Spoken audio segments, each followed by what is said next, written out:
Hey guys, today we're gonna go do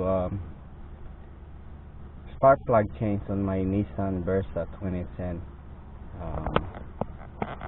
and I'll show you that today.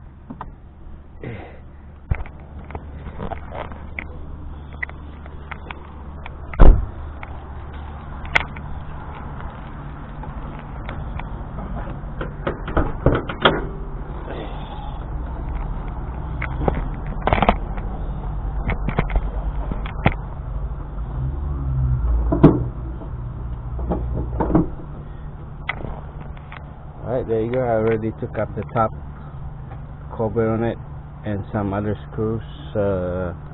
One, two, I got three. Then I'll have to take this throttle body off and another screw over here. Alright, so hold on.